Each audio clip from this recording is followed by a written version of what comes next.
കൂടുതൽ വാർത്തകളും വീഡിയോകളും കാണാൻ ഈ ചാനൽ സബ്സ്ക്രൈബ് ചെയ്യുക. കൂടെ ബെൽ ബട്ടൺ അമർത്തുക.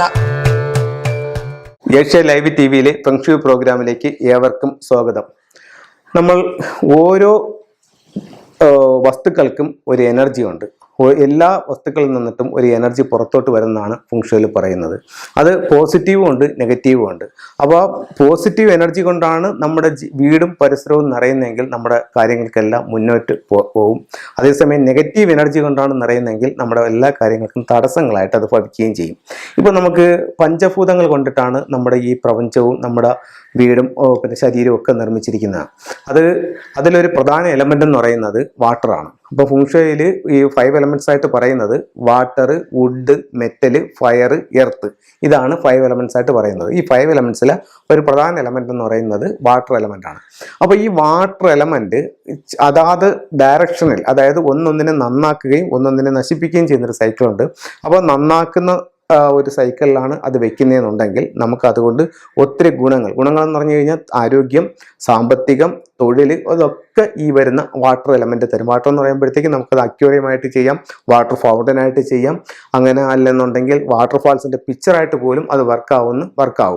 അപ്പോഴത്തേക്ക് നമുക്ക് ഇത് അതിൻ്റെ സ്ഥാനം തെറ്റിയായിട്ടാണ് വന്നിട്ടുണ്ടെങ്കിലോ അത് ഗുണത്തേക്കാൾ അതിൻ്റെ 10 മടങ്ങ് ദോഷത്തിലേക്ക് കൊണ്ടുപോവുകയും ചെയ്യും.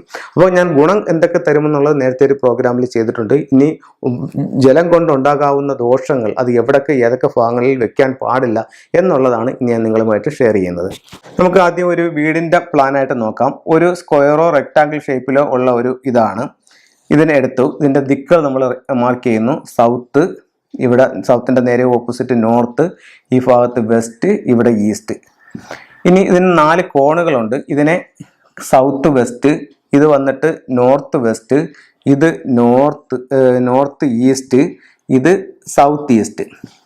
അപ്പോൾ ചിലർ പറയുന്നുണ്ട് മലയാളത്തിൽ കൂടി പറയണം എന്നാലേ മനസ്സിലാക്കാൻ പറ്റുള്ളൂ എന്ന് പറയുന്നുണ്ട്. അതിനായിട്ട് ഒന്നും കൂടെ പറയാം. ഇത് തെക്ക് പടിഞ്ഞാറ്, വടക്ക് പടിഞ്ഞാറ്, വടക്ക് കിഴക്ക്, കിഴക്ക് തെക്ക് കിഴക്ക്, അങ്ങനെ 8 ദിക്കുകൾ.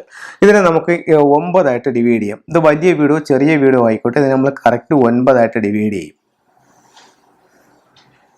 9 ആയിട്ട് ഡിവൈഡ് ചെയ്യുമ്പോൾ നമുക്ക് ഈ 8 ദിക്കുകൾ എന്ന് പറയുമ്പോഴത്തേക്ക് ഇത് 8ആണ്, പിന്നെ ഒരു ബ്രഹ്മസ്ഥാനം, ഇങ്ങനെയാണ് 9 ആയിട്ട് ഡിവൈഡ് ചെയ്യുന്നത്. ഇനി നമുക്ക് ഇതിൽ ജലം വന്നുകൂടാതെ, അല്ലെങ്കിൽ ജല aquarium, water fountain, water falls പിന്നെ എന്നിവ വെച്ചുകൂടാത്ത സ്ഥലങ്ങൾ എവിടെയൊക്കെയാണെന്ന് നോക്കാം. ഇത് സൗത്ത് ഈസ്റ്റ് ആണ്. അതായത് നമ്മുടെ വാസ്തുപ്രകാരം ഇവിടെ അഗ്നികോണാണ്. ഈ അഗ്നികോണിന്റെ ഭാഗത്ത്, തെക്ക് കിഴക്ക് ഭാഗത്ത് ജലം വരുന്നത് നല്ലതല്ല. അഗ്നിയുടെ സൗഭാഗ്യത്തെ ഇല്ലാതാക്കും. ഇവിടെ ഫെങ്ഷുയും വാസ്തുവുമായിട്ടൊരു ചെറിയ വ്യത്യാസമുണ്ട്. നമ്മുടെ വാസ്തുവിൽ അഗ്നികോണാണ് ഇവിടെ പിന്നെ ഇത് ജലം വരാൻ പാടില്ല. പക്ഷെ ഫെങ്ഷു പ്രകാരം ഇവിടുത്തെ എലമെന്റ് വുഡ് എലമെന്റ് ആണ്. അപ്പോൾ ഈ ഭാഗത്ത് നമ്മൾ വുഡിനെ സപ്പോർട്ട് ചെയ്യുന്ന എലമെന്റ് എന്ന് പറയുന്നത് വാട്ടർ ആണ്. അപ്പോൾ ഈ ഭാഗത്ത് ഇവിടെ വാട്ടർ വെക്കാമെന്ന് ഫെങ്ഷുവിൽ പറയുന്നുണ്ട്. പക്ഷെ ചില വീടുകളിൽ നമ്മളത് വാട്ടർ വെക്കുമ്പോൾ, ഒരു അക്വേറിയമോ ഒരു വാട്ടർ ഫൗണ്ടനെ വെക്കുമ്പോഴത്തേക്ക് അത് ചില ബുദ്ധിമുട്ടുകൾ കാണിക്കുന്നുണ്ട്. ചില വീട്ടിൽ അത് സാമ്പത്തികമായിട്ട് വളർച്ചയും കാണിക്കുന്നുണ്ട്. അപ്പോൾ അതിൻ്റെ ഫ്ലൈയിങ് സ്റ്റാർ കൂടെയൊക്കെ നോക്കി അത് ചെയ്യുന്നതായിരിക്കും കൂടുതൽ ബെറ്റർ. അപ്പം ഈ ഭാഗത്ത് നമുക്ക് ഇപ്പോൾ എന്തായാലും ജലം വെക്കേണ്ട. അടുത്തത് സൗത്ത്. അപ്പം ഇവിടെ നമ്മുടെ വാസ്തുപ്രകാരം അഗ്നികോണാണത്, അഗ്നികോണ്. അത് കഴിഞ്ഞിട്ട് ഫെങ്ഷു പ്രകാരം പിന്നെ അഗ്നിയുടെ സാന്നിധ്യം എന്ന് പറയുന്നത് തെക്ക് വശത്താണ്. ഇവിടെ അഗ്നിയാണ്. അപ്പം ഇവിടെ അഗ്നി വരുന്നത് പിന്നെ ഇവിടെ കൊണ്ടുവന്ന് വെള്ളം വെച്ച് കഴിഞ്ഞാൽ ഇവിടെ പേര്, പ്രശസ്തി, അംഗീകാരം, വിജയം ഒക്കെയാണ് പറയുന്നത്. ഇതെല്ലാം നമുക്ക് നഷ്ടപ്പെട്ടു പോകും. ഇത് എന്തൊക്കെ സൗഭാഗ്യങ്ങളുണ്ടോ അത് നേരെ റിവേഴ്സിലേക്ക് പോകും.